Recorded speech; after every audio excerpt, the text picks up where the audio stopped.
गौरी की शादी एक बड़े घर के लड़के यानी कि राजेश के साथ होती है। राजेश की 4 बहनें हैं और सभी अपने भाई पर जान छिड़कती है। अरे पापा, ये राजेश के लिए कैसी छोटी सी हिट की लड़की ब्याह लाए आप? हम लोगों का भाई तो राजकुमार है, उसके लिए तो कोई राजकुमारी होनी चाहिए थी। गौरी को ननद की बात बुरी लगती है और वो रोने लगती है। अरे क्यों गला फाड़ रही है? क्या गलत बोल दिया मेरी बेटी ने? इकलौता बेटा है हमारा, समझी? वो तो तेरे ससुर हाँ कराए थे, वरना मैं तो ना करवाती तेरी शादी अपने हीरे जैसे बेटे से। ननदे सास को भरती और सास गौरी से लड़ती। ये क्या है? तुम्हारी बहनें और माँ आए दिन मुझे खरी खोटी सुनाती रहती है। क्यों नहीं बोलते उन लोगों को कुछ? अरे क्या बोलूं?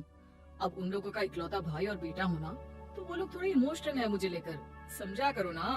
और कौन सा वो लोग रोज आते हैं ससुराल से? माना एक साथ नहीं आती, लेकिन रोज कोई ना कोई तो खड़ा ही रहता है ना। खैर, जैसे तैसे कुछ साल गुजरते हैं। गौरी एक प्यारे से बेटे की माँ बनती है। सुनिए, हर बात पर ससुर जी से पैसा मांगना ठीक नहीं लगता। आप कोई काम क्यों नहीं करते हैं? काम तो मैंने कभी किया ही नहीं गौरी। पापा के पास इतना पैसा है कि मुझे जरूरत ही नहीं पड़ेगी। लेकिन कहते हैं ना, हर दिन एक सा नहीं होता। गौरी के ससुर की मृत्यु हो जाती है और घर में गरीबी छा जाती है। गौरी ननद को फोन करती है। दीदी, आप जीजा जी को बोलकर इन्हें कहीं नौकरी दिलवा दो ना, घर चलाना मुश्किल हो रहा है। माँ जी की भी तबीयत खराब रहती है, दवाई का खर्चा और मुन्ने की पढ़ाई का खर्चा काफी है।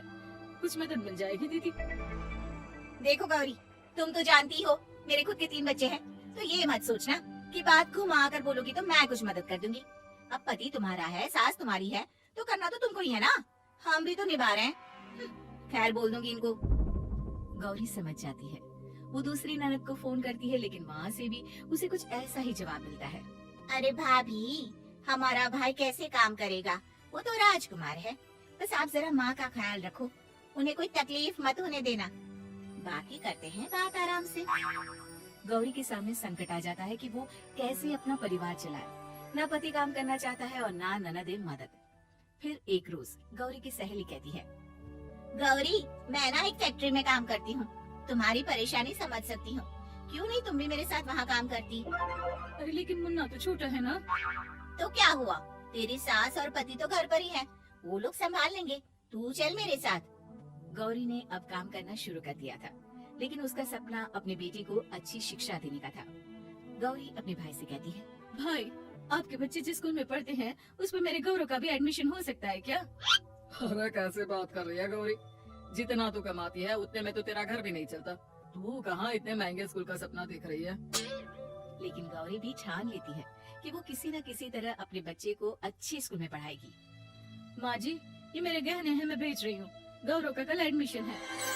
अरे वो तो ठीक है गौरी, लेकिन आगे की फीस कैसे मैनेज करेगी? और ज्यादा मेहनत कर लूंगी माँ। गौरव कुछ बन गया तो हम लोगों के सारे दुख दर्द दूर कर देगा।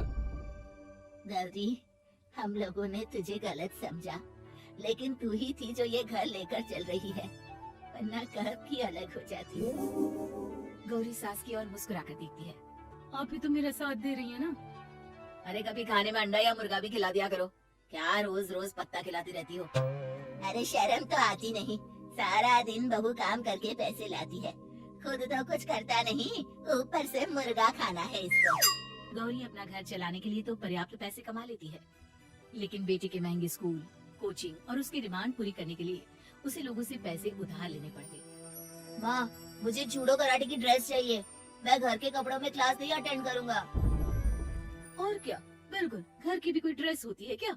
मैं कल ही ला दूंगी। बच्चा, तू बस मन लगाकर पढ़ाई किया कर। उसके जाने के बाद कहाँ से लाएगी पैसे ड्रेस के? माँ, वो पास वाली चाची से कुछ पैसे उधार लूंगी।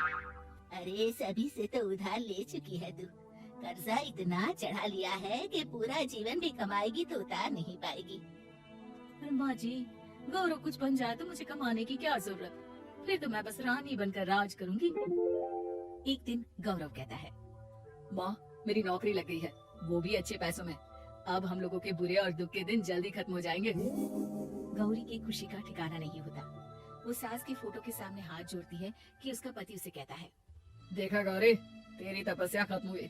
इतने सालों से जो तू फैक्ट्री में नौकरी कर रही है, अब तू आराम कर सकती है। अरे नहीं नहीं, अभी तो नौकरी लगी है, कुछ दिन कुछ पैसे कमा तो लेने दो।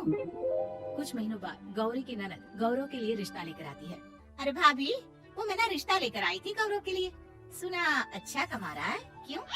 देखा मेरी बहन कितनी अच्छी है, कितना सोचती है हम लोगों के लिए।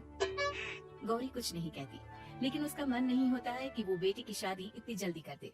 हाँ वो तो ठीक है, लेकिन अभी कुछ कर्जा है जिसे उतारना है। तो क्या हो गया, शादी के बाद भी उतार लेगा। कम से कम एक लड़की आ जाएगी तो आराम रहेगा। गौरी लोगों के प्रेशर में आकर बेटी की शादी कर देती है और शादी के बाद एक दिन जब अपनी फैक्ट्री में जाती है। मैनेजर साहब, कैसे इस फैक्ट्री में 22 साल काम कर लिया पता ही नहीं चला।